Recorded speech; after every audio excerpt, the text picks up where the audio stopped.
What is up, Steelers Nation? Thank you so much for jumping on to another episode of All Steelers Talk. I'm Noah Strackbine, joined always by my main man, Jacob Punturi. Find us on youtube.com/All Steelers Talkers. Subscribe anywhere you get your podcast. The Pittsburgh Steelers head into week 2 against the Seattle Seahawks, and things don't look great injury-wise. They did get one boost. They lost one starter. We're diving into both sides of what we've seen throughout the week, what to anticipate come Sunday at Acrisure Stadium. And it is Friday, which means we are making our picks and predictions, and I'm fired up for it. Jacob, we're back. It's been a long time. The decision was the easiest decision we've made in quite some time. It was last night of, I think we're going to go live again. Yeah, that's probably the best thing we could do. All right, let's do it. We're here, fired up for it. How are you feeling, my friend? How are you feeling? Feeling great. Yeah, it was about all of 2 sentences. As you know, Noah and I have kicked this around for a while, and like not being live is like, it's a difficult thing for us. Like, I feel like part of we feed off of being able to interact with all you guys and being able to like answer these questions, and scheduling is really hard for sure. And as we talk about a lot, we're big wife guys, so there's a lot of things going on that we have to try to work around, but I appreciate Noah being flexible as always, and I'm pumped that we are here live, and we're going to be live more and more going forward. I'm also excited because we are now 2 days away from the Pittsburgh Steelers home opener, and I was up at practice today watching the team go at it, getting their final preparation in, and it was got me even more excited for this home opening game against the Seattle Seahawks. Yes, as always. And for those of you who are wondering, how are they going to get around the schedule? I bought this fancy little microphone thingy that I'm going to take and say, screw it. I'm doing podcasts in the parking lot if need be. We're here. I'm fired up for it. I'm fired up for the home opener against the Seattle Seahawks and to make our picks a little bit later. But first, let's talk injury report here. You were there today. The injury report just came out. Nick Herbig is back, which is huge. Joey Porter Jr. out, which is also huge in a different light for the Pittsburgh Steelers. We'll start with the bad first. Joey's out. I anticipate the starting cornerback rotation to be Jalen Ramsey and Darius Slay on the outside, with Brandon Echols rotating in so that Jalen can play deep, continue to play in the nickel. But I do look at it as Brandon Echols will be the first slot guy off the board. But once Jalen starts doing Jalen things and moving around in Jalen ways, the Steelers are going to say, all right, Brandon, you're going to the outside. Jalen, you're going to, play Jalen Ramsey, and the Steelers will rotate. What's your confidence level in that? Do you look at it and say it's a significant downgrade, one that you have to worry about when it comes to a Seattle Seahawks team that, Jackson Smith-Njigba is not a nobody. Cooper Kupp, not a nobody. Sam Darnold, depends on who you ask. I look at it and say that there are some names there for sure. How big of a downgrade? Is it a worrisome downgrade, or do you have faith in Brandon Echols after, watching him not just throughout this week, but throughout the summer as well? I do have a lot of confidence in Brandon Echols, I have to say. And I remember after the joint practice, it would have been against the Tampa Bay Buccaneers, I asked him, does he feel more comfortable playing on the inside versus the outside, since he does have a history of reps in multiple different positions, and he said he's comfortable playing wherever. And I think that that's been pretty much representative in his play and in his workload throughout training camp in the preseason. So it is worrisome. I am a big believer in Joey Porter Jr.'s ability on the outside, and especially when you look at someone like a Cooper Kupp, who is on the other side of his prime, let's say, but he's still a pretty quick receiver and a nice test for Joey Porter Jr. It's a little bit worrisome, but when you have a guy like Jalen Ramsey, when you have a veteran like Darius Slay, who is certainly going to be motivated going into this game after a not great debut against the New York Jets, it kind of lightens that worry for me. And I think, again, Brandon Echols is a really solid depth piece, and I think he played well in the limited role he had in week 1. So I'm okay with him taking on a little bit of a larger role against the Seahawks. And then I think, honestly, I don't think or expect a huge drop-off to happen either. Are you looking at a huge drop-off here with pass coverage specifically?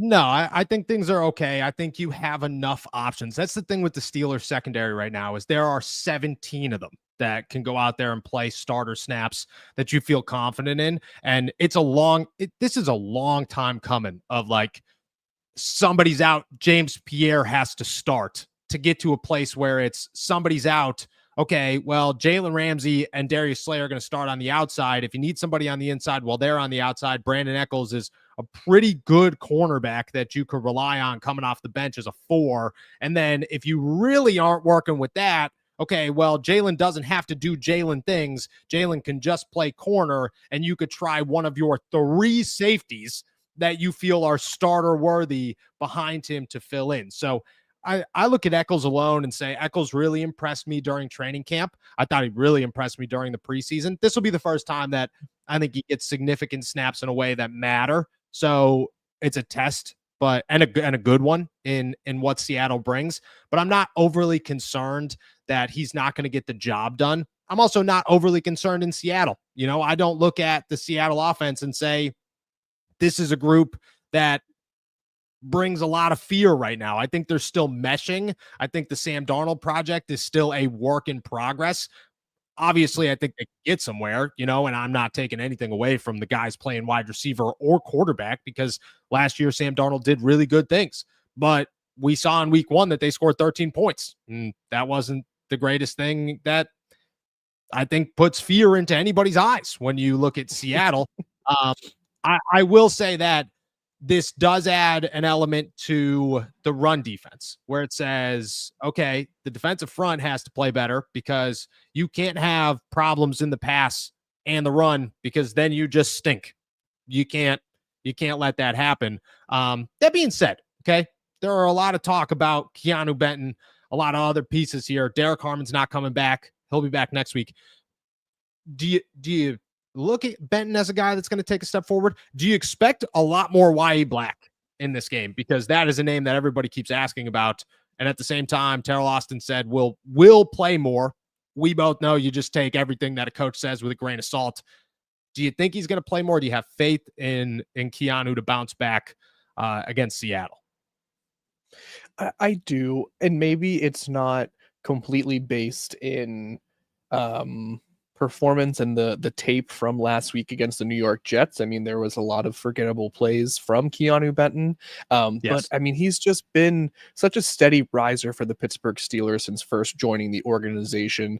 I just don't think that it is a huge setback for him to have a bad game, so much so that I am now doubting his ability to be an impact player on the Steelers defense. Yeah. Was it a good performance by any stretch of the imagination? No. But I mean, to your question, that's a lot of runway to improve, you know? And I think the Keanu Benton is a very, very important piece of this defense and the front line success. And so, yeah, I think I expect to see a little bit more of Y.A. Black.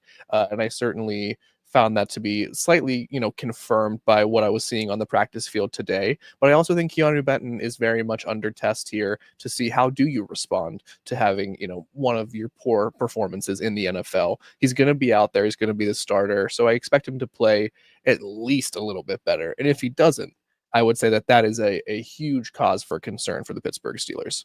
I mean, yeah, it's a massive, massive cause for concern. But I'm with you at the same time. The runway there it is there. I don't think he's a nose tackle, but I also hope that if he's struggling enough, the Steelers have enough to say, yeah, all right, well, let's make a change and let's do it now. On the other side of the injury news, Maddie here just dropped that the Seahawks just ruled out Nicky Maware, who we knew was going to be out, and ruled Devin Witherspoon is doubtful for Sunday. Is this another Aaron Rodgers? First off, bold prediction that we both had was DK 2 touchdowns in this bad boy. Do you lock that in? Do you DraftKings lock that in? Because if you do, I will. And is this another Aaron Rodgers explosive? Are we setting this up for another A-Rod 4 TD going off? Offense does its thing situation in the home opener at Acrisure Stadium? Oh, those pieces are all kind of coming together there for this certainly to be the case, man. Because I mean, let's be honest. Like, I don't know how much of the 49ers Seahawks game you watched, but Tariq Woolen was very much a part of the reason that the Seattle Seahawks did not win that game. And I think if he is going to be the guy tasked with defending DK Metcalf, Aaron Rodgers is just going to be grinning from ear to ear because he's going to have his number one target open frequently. And I think really the depth from there, I know they're also Julian Love, there's one of their starting safeties has been a limited participant or not participating in part of the week. So there's a lot of questions about this secondary. And they already, they're a veteran team to begin with. Their whole defensive front is all guys that were good 5 years ago and now are still like respected in the league, right? I'm talking about Jaron Reed. I'm talking about Leonard Williams. I'm talking about DeMarcus Lawrence, like solid players, no one that you're like struck by the fear of God in. So yes, all of this to say, I think it might be a good bet for Aaron Rodgers in this offense to light up the Seahawks defense. I don't know, but it seems like the recipe is really right in front of the Steelers. I would hope so. I mean, it would be so much fun. We could talk defense all day. Okay, maybe you don't know. What's your bet on what they introduce? Do they introduce the defense for the first time this season, or do they introduce Aaron Rodgers and DK Metcalf for the first time this season? Who gets the call out of the tunnel? It has to be the offense. It has to be the offense. It's got to be the offense. You know Mike Tomlin is going to introduce Aaron Rodgers to the world here. You know it. He doesn't even realize they played a game last week. Mike Tomlin's sitting around going, what are you talking about? Aaron Rodgers didn't he introduced himself to the MetLife fans. This is Acrisure Stadium. There were no Steelers fans there. You know it. You know for a fact that it's going to be the offense. And that just sets the stage for like, this is it. I mean, Mike Tomlin again is the most petty human being I know in my life. Okay. And my sister's the least petty human being ever, but I got cousins and friends and a mom. And you know what I mean? Like I got people, who are dangerously petty, and Mike T tops the list by a mile. You know it, dude. You know it. I'm all for it. I love it so much. I would love to see it happen. On the other side of that, Nick Herbig is back for the Steelers. You talked last week about what the injury to Elijah Vera Tucker did for the pass game. What does the inclusion of Nick Herbig do to this defense and to the pass game for the Steelers against the Jets? It should only help them. I mean, the biggest asset that Nick Herbig brings is that he can spell TJ Watt and Alex Highsmith, and you aren't really concerned about losing or a precipitous drop off of quality whenever Herbig comes into the game. He's fast. He's a steady tackler. He gives you a lot of benefit on special teams too. He's an important piece of this Pittsburgh Steelers defense as well. Just like Keanu Benton is. It's not because he is going to lead the team in sacks or tackles or quarterback pressures or things like that, but he is the NFL severely lacks, in my opinion, just like really quality depth roles throughout the entire league. And whenever you have a player who can be someone who is starter level when called upon, but you don't have to rely on that all the time, is all the better for a team to go deeper into the postseason. So having Herbig back is not only a morale boost. I mean, hearing him talk today about how much, he's described it as a sickening feeling to not be able to be on the field with his brothers was the verbiage he was using. He's a passionate player. The energy he brings to the defense is undeniable. And I think just having that sort of energy and presence is going to impact the Steelers defense in such a positive way. And we've seen him improve in sacks over the past 2 years in the league. So I'm just expecting his ability to get to the quarterback to be even more improved in year 3.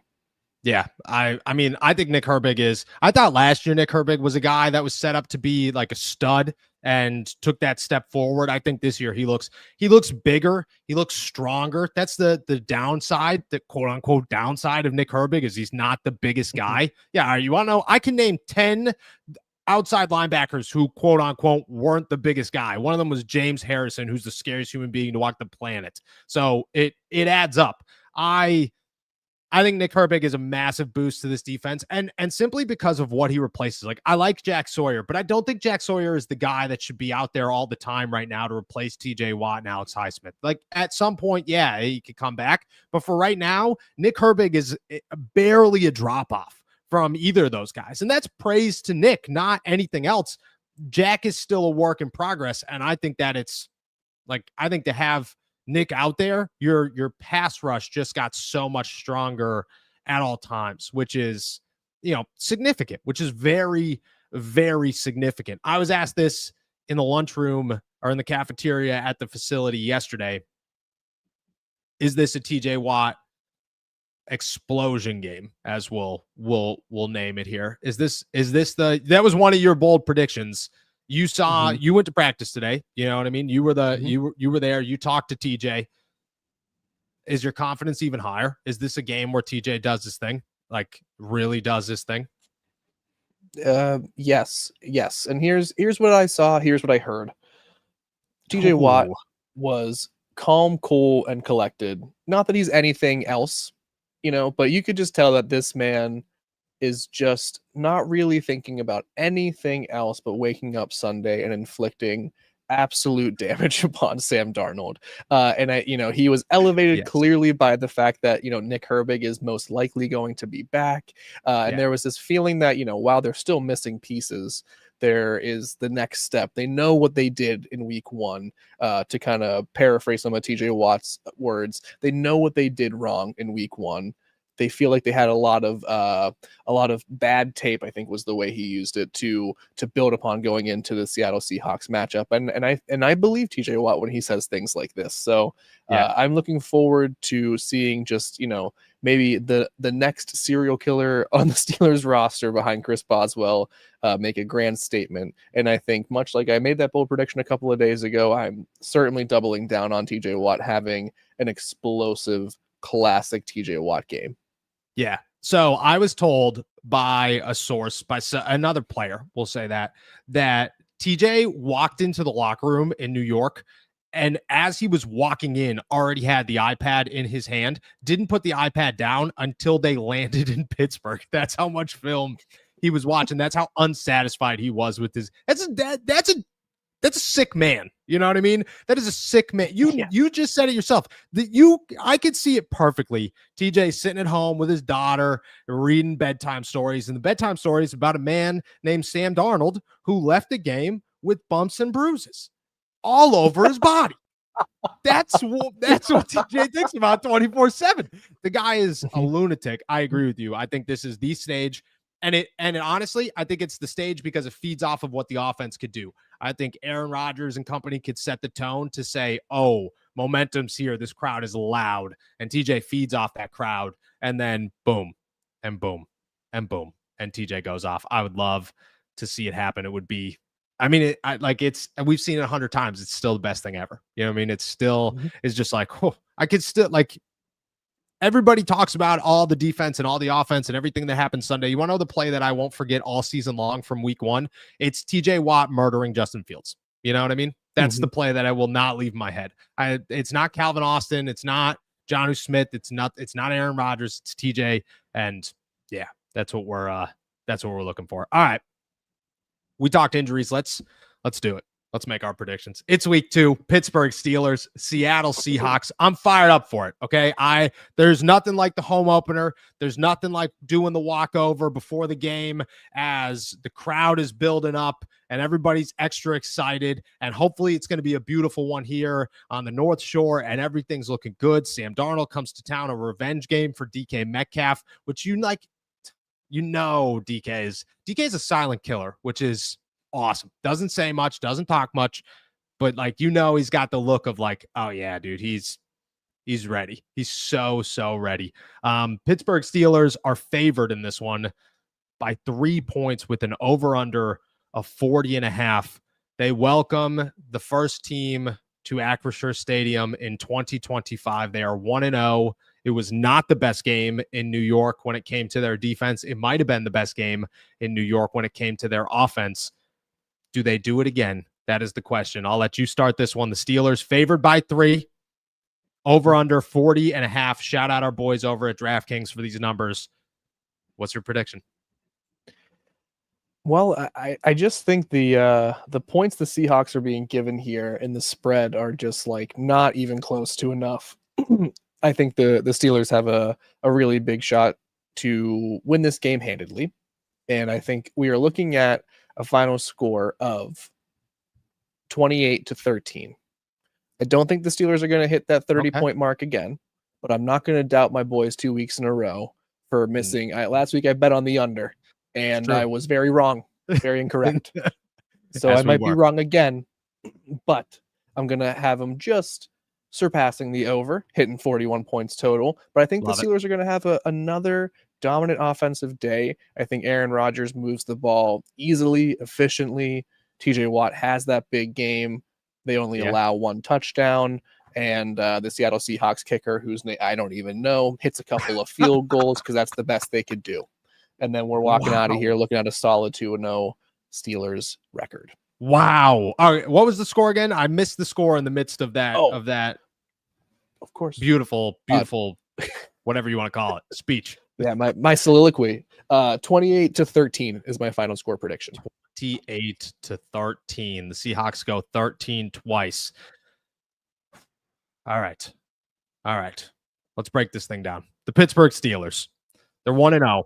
Their offense looks fantastic. Okay. The offensive line does not look fantastic. And Seahawks defense is definitely up front better than, they're not a nobody. However, I don't think that they're New York. And I would like to say that Broderick is going to get some help and they're going to try to figure it out because Arthur Smith, it's the whole part of the Broderick Jones thing that we're not talking about, was able to construct the most beautiful offense last week. It was gorgeous to watch those guys get as wide open as they were and to watch him do crazy things. I have such a hard time thinking that if his left tackle is not playing well, that he's just going to sit around and go, we're just going to let our left tackle not play well. No, they have this man named Darnell Washington, who is 17 feet tall, 340 pounds, and can block a Mack truck, let alone a defensive end. Add a little help there for your boy Broderick Jones. I think that the offense is going to be even more prepared for this one. I think Aaron Rodgers is not just a quarterback with a wide receiver who has a revenge game. I think he's one of the greatest quarterbacks to step on the turf and to throw a football. He might be the greatest quarterback to ever throw a football in terms of his ability to throw a football. And that gives you something that, when it comes to a revenge game, might be bigger than anything else. That's got to fire you up. On the other side of the football, nobody's satisfied. And this is not a nobody satisfied with no offense to these guys, but a Beanie Bishop and a Dante Jackson and a 82-year-old Patrick Peterson and, nobody playing inside linebacker, nobody playing safety. This is defense is not satisfied with the TJ Watt and with a Patrick Queen that I have a lot of faith in, and a Jalen Ramsey and a Super Bowl champion Darius Slay. This is a different defense, and I have faith that they're going to figure it out. Plus, sorry, but Aaron Glenn and Justin Fields, better than what Seattle's going to put on the field against the Pittsburgh Steelers on Sunday. I think this is a big one, my friend. I think the Pittsburgh Steelers do it again. I think they go over 30 one more time, which would be wild.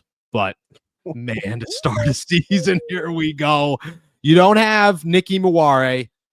They don't even have a starting cornerback on the other side because Tariq Woolen is potentially getting benched and possibly replaced with Shaquille Griffin, who was on the practice squad 3 days ago. Aaron Rodgers is going to have himself a day, my friend. And he's going to stay healthy and he's going to stay fine. And again, he's going to have himself a day. I think the Pittsburgh Steelers walk out of here scoring 35 points. They keep Boz pretty much on the sidelines all day long. 35 to a whopping 13 points. I got them right with you, my friend. They score once.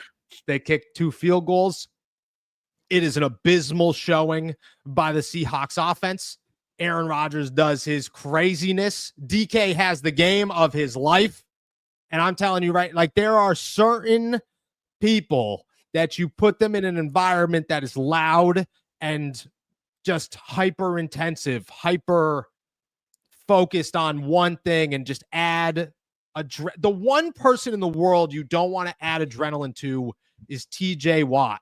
Okay. And you're putting him in a situation where the offense is going to be able to provide that adrenaline. You know how many years it's been since the Pittsburgh Steelers defense walked onto a field where the crowd was already fired up? Do you know how long that's been consistently? He's getting something that he hasn't had in 5 years plus. I'm very nervous for Sam Darnold and company. Very, very nervous for Sam Darnold and company. I'm going 35-13. Pittsburgh Steelers smoke them in this one. And on Monday morning, we're talking about maybe the Steelers really are real. Maybe these things are significant. You got them 24, 27, 28. I was close. 28-13. I got them 35-13. We both saying blowouts in this one. We'll see what happens. Shout out our boy DraftKings for letting us potentially win on this. I got to come back. I was 0-4 in week 1. I'm feeling good about this one. Let's get it going. You were right last night, too, about Thursday Night Football. What happened last night? Didn't even watch the game. Packers won. There we go, dude. There we go. 1-0. Didn't bet on it. Was sleeping because I'm an old man. 1-0, baby. We're back. We are back. All right. That was awesome. With that said, guys, that's everything on our agenda. Start tossing your questions in the chat. We're going to get to them on the other side of this break. But first, a word from our boys over at DraftKings. What's up, AST Nation? I've teamed up with DraftKings. The next great touchdown is coming. You can bet on it. And the best way to do so is through DraftKings Sportsbooks, where new customers who bet $5 get $200 instantly in bonus bets. Football season is underway, which means you'll catch me scrolling the DraftKings Sportsbook app. Love the thrill of live betting? DraftKings has you covered. Bet live on in-progress games right as they happen. And don't worry, if sports betting is not yet available in your state, you're good. You can still join in on all the action with DraftKings daily fantasy sports and have the shot to win cash prizes. New customers bet $5 to get $200 in bonus bets instantly. Sign up using my promo code ALLSteelers and get in on the action today. Only at DraftKings Sportsbook.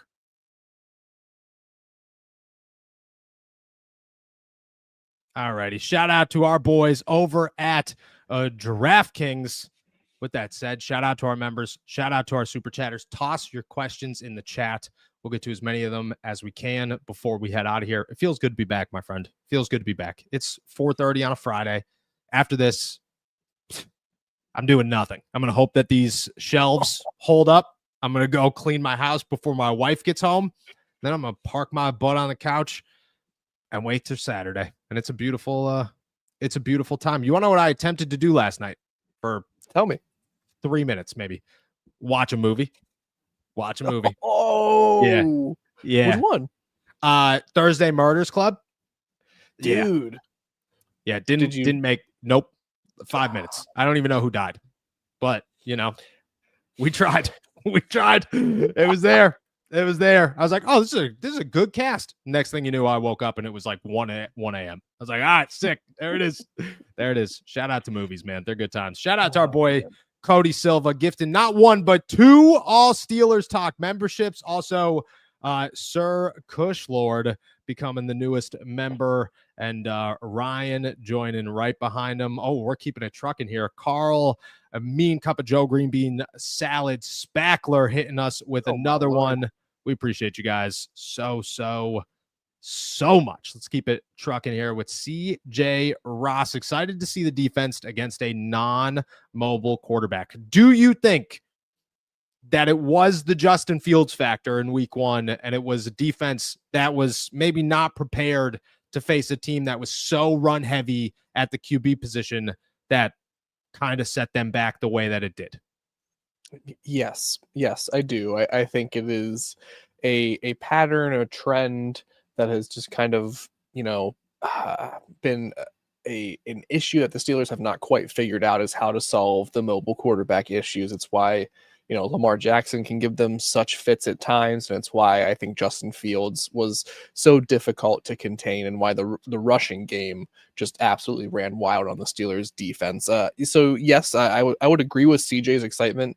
Sam Darnold is the Seahawks run a lot of similar types of looks that the Yeah. Jets did, just without the mobile quarterback factor involved. So I'm excited to see, how the Steelers can respond to this without having such a looming threat of Sam Darnold exploding out of the pocket. I, Should be better in terms of the pass rush and hopefully the rushing game. I agree. I think that you allow TJ and Alex Highsmith to say, oh, they're running the football. I'm just going to run at the running back, and see what happens, because I think that removes your outside linebacker, who are two of your key components in stopping the run. It's not like TJ and Alex are not quality run stuffers. They're fantastic run outside linebackers. So you remove those guys, it's a huge element, and shout out to the Jets for being able to do that. But I do think that it helps for sure. Egyptian Cobb salad. I know we talk about the D, but let's remember Aaron Glenn is an aggressive defensive person. They stopped the run, but look how vulnerable the play action was in week 1. Steelers calm down. That is true. That is very true. However, do you put the play action on Aaron Rodgers? Do you put it on the aggressiveness of the Jets and their aggressiveness to try and stop the run? Or do you put it on a little bit of both? Probably a little bit of both is probably the right answer. I think Aaron Rodgers' ability to sell the play action is something that we're going to continue to talk about for the rest of the season, just because getting this firsthand look at it, this up close experience of watching him go through it, like it's not a surprise that the defense bites so often. And, this is a 21-year career we're talking about here with Aaron Rodgers, where he has consistently gotten defenses to bite on the play action. And so it's not like the Steelers running game was helping to set that up. It was a non-factor. The offensive line's push at the line of scrimmage was not really effective. I am curious how often, and I don't know this number off the top of my head, maybe you do, how often the Jets blitzed. And if that was I'm wondering if Aaron Glenn's aggression was maybe just slightly helpful, because the play action worked, gave Rodgers that extra second, and he was able to find, Ben Skoranek, on a play action or something like that. So I think Aaron Rodgers deserves a ton of the credit for how he's able to sell the play action. But I think there has to be a little bit of blame on the over-aggression on the New York Jets defense for continuing to bite despite no reason to actually do it. Yeah, I agree with that. I definitely agree with that. I think that Aaron has the ability to do things that most quarterbacks do not have the ability to do. At the same time, I think that New York was saying step one to a good defense is to stuff the run, and to win on the ground. I also think that at times the running backs had holes they missed. I think it's a combination of everything, which is why I'm excited to see week 2 and how they respond, because again, I think week 1, if you don't have Aaron Rodgers out there, your offense looks different. It probably doesn't look as successful. And where do you go in week 2 after you have a week to adjust and a week of film? Too many hard at practice. Jake, you took my exact score prediction of good old this time. 28-13. Shout out my guy. Egyptian Cobb Salad's got another one. My bets are A-Rod 2 touchdowns, Jalen Hurts 2 touchdowns, Mahomes 2 touchdowns, and Burrow 2 touchdowns. 100 super bet. Let's go. My man, retire after that one. Take a day off, a couple of days, you know what I'm saying? Because it's gonna hit. I'm gonna speak it into the universe right now. It's gonna hit. It's gonna hit. Hell yes. Money. If I remember this, which I don't remember most things, but if I remember this, I don't. You want to know? My phone's right here. You want to see? I forgot where my phone was. It's the camera sitting in front of me. Do you want to know what the background of my phone is right now? I had to. Yeah. I had to. I had to leave my wife's car to get work done, and there was a hat in there that I needed. I need the hat. And I forgot it 3 times this week when going there to try to get it, and made it the background of my phone a note that said, "Don't forget the hat." That's how much I forget. But my boy, if I remember this, I'm following you. I'll match it. We'll ride. We'll see what happens. Artisanal Bully Kennel. A-Rod 2+. We're all over the 2+ touchdowns on A-Rod here. I don't know what those odds are, but DraftKings Sportsbook better make them better. right now. DK over 67 yards, DK anytime TD, DK 4+ receptions. Jonnu Smith over 20 yards receiving. Steelers money line thoughts. This sounds like easy money, my friend. This isn't even. What are we even doing here? The DK 4 receptions is the only one that I'm like, nah, maybe, because he could have 130 yards on 3 catches, and 2 touchdowns. Mm-hmm. Mm-hmm. Besides that, this is easy money. Unless you feel different. Can I be honest about what gives me the most pause? Is it's not DK Metcalf, it's Jonnu. And I don't. Knew it was coming. It's like that. I really think Jonnu's an integral piece of this offense and was like a key part of like Arthur Smith's plans for 2025. They love what they have in Jonnu Smith. I do find it to be a little bit of a puzzle that they're putting together still of how best to use him. And I just like would stay away from him in terms of like bets and things like that, or like bold predictions, expectations that he's going to have breakout games until those pieces sort of come together a little bit for me. The end around, against the Jets was an awesome use of him. I just don't know how the passing game is coming along as well. As I have said, I think every day, I would love to be wrong about this because I love what Jonnu Smith is bringing to the offense in practice, but I am still a little concerned about how effective and his usage plays out in an actual game. I think I agree with you. Like, it depends. There's so many options. DK is going to get the ball in this one on a week-to-week basis. I think that's the part we're still figuring out, is what does the Steelers tight end room look like every single. Is it like 1 week Pat catches 11 or has 11 targets, Jonnu has 2? Is it 1 week Jonnu's the guy catching end arounds and Pat's doing very little? Like, what does it look like? And I don't anticipate Jonnu's going to be the guy every single week.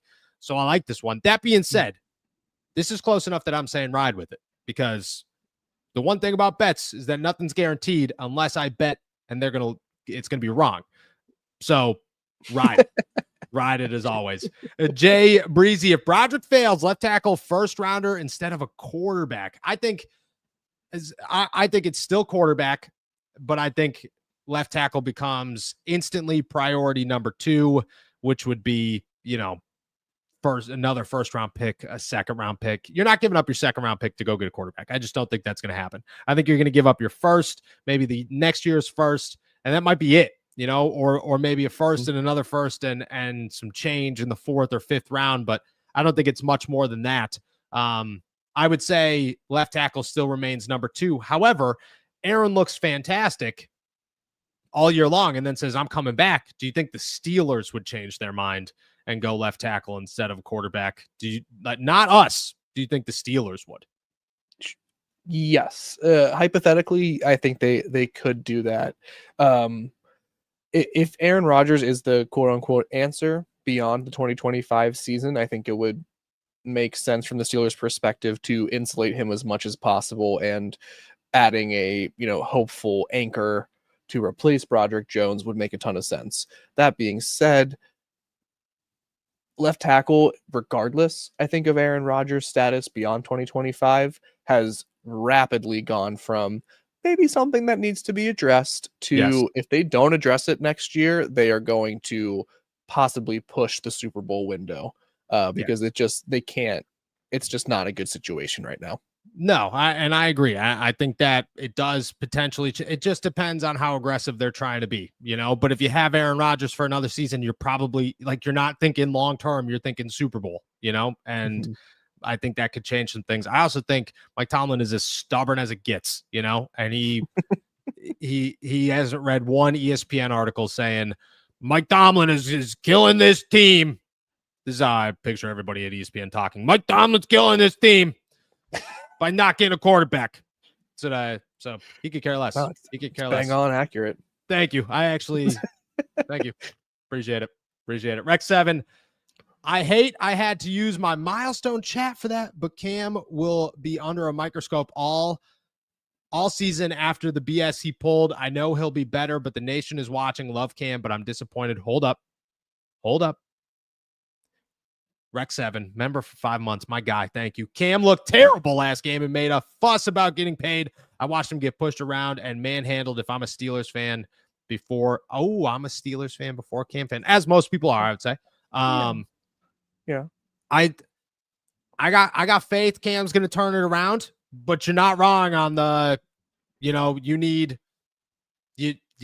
you have all eyes on you. You have every single person on Steelers Nation watching to say, honestly, rooting for you to play well. But the moment that you look like you're not going to play well anymore, it's going to get bad real fast. And that's the game that you played for $3 million in incentives. That is the game that you played, which again, I got no problem with Cam asking for more money. I think the way that this whole thing went down, you better earn that $3 million. You better look crazy good earning that $3 million. What's your thoughts on this? I certainly think the contract demands that he made have kind of brought this extra scrutiny upon him for this season. I don't feel particularly worried that he's not going to play well, but for the same reasons that he kind of invites the scrutiny. And again, I have said and made my opinions pretty well known that I wanted him to make more money and to get paid more. Yeah. But at the same time, whenever we're talking about a player 35, 36 years old, not only does it invite more scrutiny, but I think it invites the discussion of, has he fallen off a cliff in terms of talent and age into the picture? And it just, whether it's time for that or not, whether it's warranted or not, I think because there is so much more scrutiny, the spotlight feels so much more focused on him because of all the contractual stuff that happened. I just think if he doesn't play, monstrously well, it doesn't have that classic TJ Watt, Cam Hayward game, we're talking about, like, did Cam Hayward lose it rather than why is he just having a bad couple of games, right? Yes. I think that's where we're at with this. I agree. I also think that it opens a huge can of worms for the future to talk about whether or not every game that passes, the conversation of whether or not Cam's going to be here next year gets louder. And it's way too early for that, but that conversation is going to start at some point for sure. Lance here, what do you think we are missing to become Super Bowl contenders? Is it too early to say a left tackle? No. Say left tackle. I think it would be a left tackle. I think that would be the one. Mm-hmm. I don't have a good enough assessment of the defense yet, to say you need a nose tackle, because maybe Wiley Black's fine at the nose. Maybe Keanu Benton's fine at the nose. I don't think he's going to be, but maybe Keanu Benton eventually starts playing over one and the Steelers figure out how to actually have a rotation there in the middle that works. So I think it's too early there. I like the inside linebackers. I like Cole Holcomb. I like the corners. I like the depth. I don't like the left tackle. I think that would be the only place that, and we're 1 week into this, you know what I mean? But I think, like you said, I don't think it's too early to say left tackle would be my answer. Yeah. At the least, I think you dependable and reliable offensive line depth. There is, where we're talking about, can the left tackle figure it out? We've talked so often about, if they lose one member, insert this lineman here, are they screwed? And the answer is yes, for all four other positions along the line, except for maybe left tackle right now. And that's a terrible thing in and of itself. So, yes, I think to not overreact, let's say, I'll posit it as they need more reliable offensive line depth in the event of an injury or play dropping off in order to make a real legitimate run. Yes, I think I like that answer. I like that answer as well. Ham sandwich here. I'm back. And with that, what is your defensive stat prediction? Mine is 1 INT, 2 forced fumbles, 4 sacks in this bad boy. I'll go. I think an interception is going to happen. That's didn't get one last week. Should have had 2. You're there, 2 forced fumbles is a lot of forced fumbles. Kenneth Gainwell doesn't do his thing. You don't even get one last week. I would go. I like the 4 sacks. I think the 4 sacks is a good number. If TJ gets 2, you just need 2 other ones. You got a lot of names out there that could get sacks. I would go 1 INT.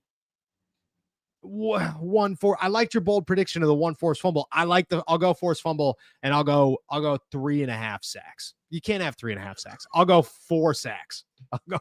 You can't finish with a half sack as a team. That's not a thing. They are full numbers. So 3 sacks. I'll go 3 sacks. I love it. I think that I will stand by my bold prediction from the other day once again. I think this is a multiple turnover affair for the Steelers defense because I'll make it a little bit dramatic. This needs to be the sort of coming out party for the Pittsburgh Steelers defense. It needs to be a game in which they do 75% of what we believe them to be capable of. And I think that comes with multiple sacks. 4 would be great. I'd love to see TJ pick up more than 1. I'd love to see Highsmith grab another, and I'd love to see Nick Herbig get 1, get him right back into the swing of things. But as we talked, like Cam Hayward, like any of these other defensive linemen who, didn't have the best week 1, getting them some individual production can only help that part of the process. And I think I would like to say 1 forced fumble that comes off the hands of TJ Watt on a strip sack. That's my one variation off of Ham Sandwich's prediction. But I think we're looking at multiple sacks, an interception, and a forced fumble. Just a dynamic defensive performance. I love it. Egyptian Cobb salad plus 200 or plus 1,200 if Calvin Austin scored the first TD. $250 bet. My boy's got money thrown around here. You want to know what I do? I bet. I pick a number 1 to 10. Yeah. And you go and you bet on enough guys that you always win the $10 back no matter what. Yeah. And then none of them score the first touchdown because Ben Skoranek scores the first touchdown. And then you're going, what the hell, brother? How did that happen? What did we do here? And then you just lost $10, $250, bro. I'm hoping. I'll pray for you. And if it happens, you will be the first person I think of. You know what I mean? I'll go order a Cobb salad for dinner Sunday night instantly. That's what we're hoping for. Too many hard to practice. DK 2 TD spread 13.5. Austin 50 plus. Lock it in a 13.5 spread. I mean, we both have that. So this we've both created this somehow, some way. And I like Austin plus 50. That's a guy right there. I like it, dude. I'm loving all the bet content right now. This is getting me jazzed up. I'm getting a little lightheaded from the adrenaline running through my body. Thinking of how we're going about this. Shout out to Deb Sack Snack Salad gifting 1 All Steelers Talk membership. Shout out, dude. For whoever grabs it, make sure you're calling into the call-in show. That we had to do 2 of them this week. That's how many people called in. Shout out to you guys. Carl, Mean Cup of Joe let me do it again. And Carl, I saw your comment about how you're going to change it. Don't change it. This is a great name. Carl, Mean Cup of Joe, Green Bean Salad, Spackler. What's up, fellas? Pick the one you think would help us most this season. Prime Larry Fitzgerald, Ed Reed, or Jonathan Ogden. I think this is the easiest answer possible. And this is all due respect to both Larry Fitzgerald and Ed Reed. Studs. Like greats. All-time greats. But you're telling me that you get an offensive tackle in here and it's Jonathan Ogden? Yep. That would be the answer. I don't even think I'd have to. You wouldn't even have to finish the last name. I'd finish it for you when you're saying this question. It's Jonathan Ogden. It's Jonathan Ogden. Hard to go against him, especially based off of the last 3 minutes of what we talked about. So give me that prime Hall of Fame offensive tackle protecting Aaron Rodgers. Yes, please, and thank you. Yes. Shout out to Retweets Debo. Jacob looking like Money Mace more and more every day. I'm loving it. You do have the he's got the mustache though. He's got the stash. Full mustache? Would you go full stash? For the right either like cause or incentive for the picnic pack or something like that, like because my wife will just hate it. Yes, she would hate she's already married to me, so she is stuck with me, but I do want her to enjoy looking at my face as much as she can. So if that means can't go stash, but if we figure out something fun, or we figure out something, I don't know, raise money for a good fundraiser or something, I don't know. But good one. I'll do it for something like that. It's got to be worth it, is what I'm saying. Yeah, I agree, dude. I don't again, wife is stuck with me, never leaving. However, I do enjoy being hugged. You know what I mean? I enjoy a kiss every now and then, and you don't get any of those. You get the And it just doesn't, nobody likes it. Nobody likes it. Shout out to the stashes. I'd be down for that. Let's figure Thanks for the something out. compliment, though. Yeah, Money Mace, baby, all day. ND Joe, speaking of memberships, I can't believe that it's been 6 months already. How many total members are there? I think we're just over 250, I want to say, in members. Which shout out, man. We're feeling good. I mean, look at my anticipation was 0. So any number above 0 is awesome. Appreciate you guys. The picnic pack is huge at this point, which is super cool. And this is 6 months, dude. Think about a year, think about 2 years. The picnic pack's gonna be we're going to have an army of sandwiches and salads. And it's going to be so awesome. So awesome. Shout out to you guys. A ball treatment specialist. Shout out my guy. Jacob is a Pitt grad, right? Are you ready for the brawl? You are Pitt alum there. I'm a Pitt grad. Yeah, I'm a Pitt grad. I graduated from there. Yeah, I am ready for the brawl. I will say I was like a recluse in college, so you really didn't catch me at many Pitt football games cheering them on. So I'm probably not the best alumni. Do most people go to Pitt games? Is that like I don't know. I couldn't tell you because I was never there, right? Yeah, I don't. My apartment. Like I don't know many people. Like every once in a while, I'll catch like an Instagram live of somebody being like at the Pitt tailgate. I'm like, those things happen. What do we? I just drove by the stadium. I didn't even realize there was a game going on. What do we? I tell you what, the one that was killer was when Pitt and Penn State played again for the first time years ago. Yeah. That was the first time that I remember going to like a Pitt tailgate and being like, this is crazy. But I covered Pitt, West Virginia's classic. Like, so I'm excited to watch that. I covered one Pitt football game ever in my life. And it was the return to the backyard brawl at Heinz Field when MJ Devonshire caught the INT. And I've covered Steelers games for 7 years. And I have never once heard that stadium that loud. Never once. The press box shook, like to the point where you were like, this is going down. Like it was, there is nothing like that. That being said, Pitt might win by 70. So, you just don't know what's coming. You just don't know what's coming. David, trade up for a quarterback, trade back into the first round for a left tackle. Agree. Honestly, yes. This is how I would make my moves, is I would say, who's available? Can you get somebody at the end of the first if you don't want to wait? Because you're going to have a later second round pick, most likely.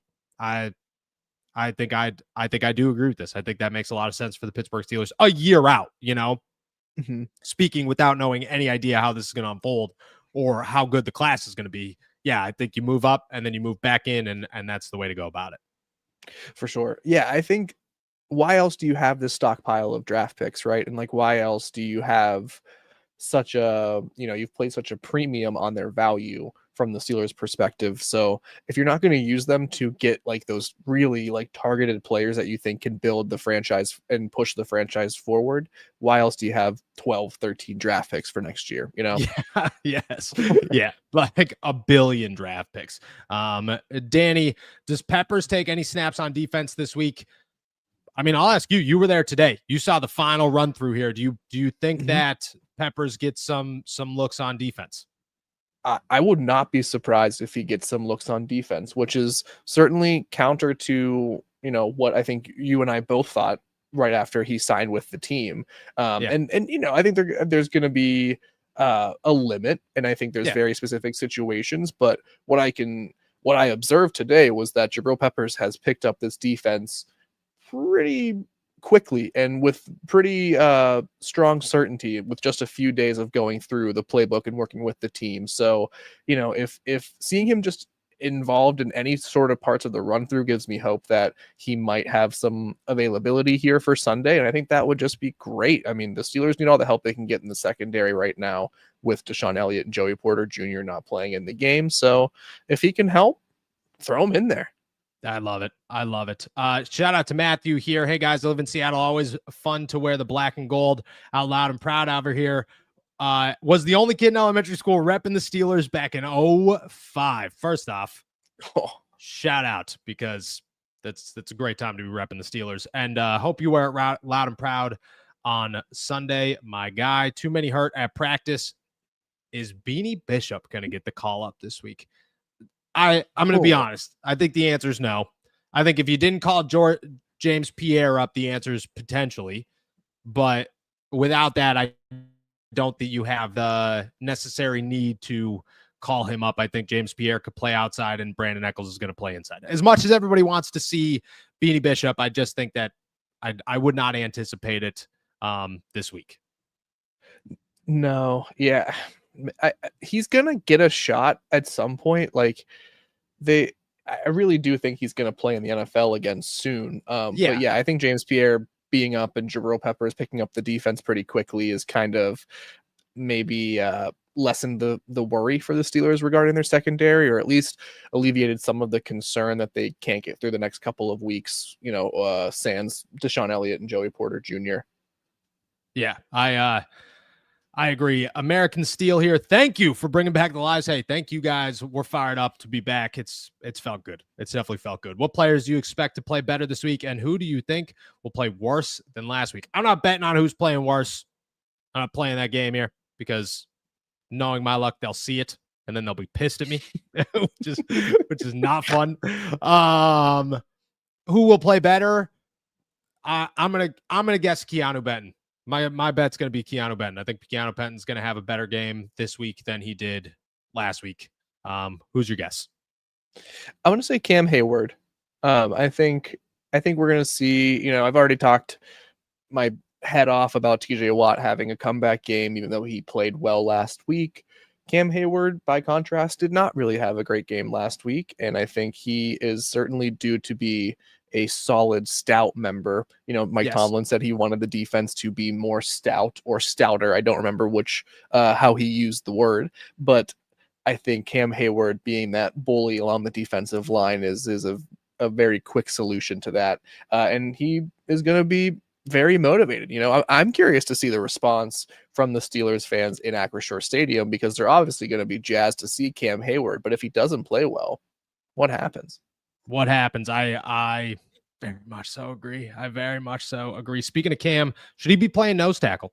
Do you think Cam should be playing nose tackle? Maybe. I think he's a little bit stronger than Keanu Benton, if I have to guess, and just based off of sort of what I've seen. But I don't think they have a pure nose tackle. I think Y.A. Black is the closest thing they have to that right now. And I don't really know if he is a quote unquote pure nose tackle by the definition of the word. So unless you feel differently, Noah. No, the only reason I'd put him over there is if he continues to not be Cam Hayward and Keanu continues to struggle. At that point, I think, okay, there's a conversation to be had. But I think overall right now, you kind of let everything fester and then you kind of go from there and figure it all out. Maddie here, who catches the first touchdown / rush the first touchdown in this game? I mean, now I'm hoping for Calvin Austin. That's my hope on this one. And I will name Calvin Austin in good energy to make that happen. Do you think that I don't know. Who's your guesses? Go ahead. Give me your guesses. No, let's stick with Calvin Austin for first touchdown catch. Rushing TD, Kenneth Gainwell. I was like, the way the Steelers score. Yeah, they might not, but the way this rush is going and this attack is building, it's going to be more Kenny G, and it's going to be Kenny G getting that ball on the 1 yard line heading into the end zone. So let's go with those two guys. Yeah, Nate Moore here with a good follow-up on this one. Is Kenneth Walker going to walk all over the run defense this week? Dude was a problem last year. Do you think Kenneth Gainwell and Zach Charbonnet is going to be a problem for the Steelers defense this week? No, not as much as Breece Hall and Justin Fields were.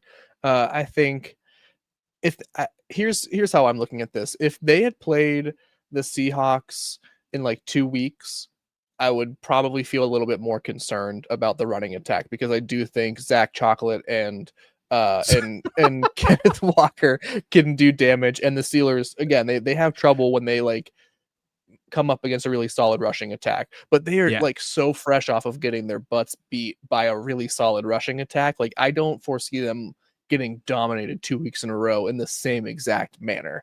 Will they be a perfect defense and fix everything? No, I highly doubt that. But I just would be shocked. And again, I know I mentioned this before, like the Seahawks ran a lot like out of the gun last week. They love to kind of move these things around and run through the tackles. So like that's right what the Jets were doing to them too. And so again, if they were taking the past couple of days to look through that tape, if TJ Watt was, on the plane until they touched down in Pittsburgh going over that, they saw that and going to correct it going against the Seattle Seahawks. So all that to say, I would be more surprised than I was last week if the Seahawks dominate the rushing game by a large margin.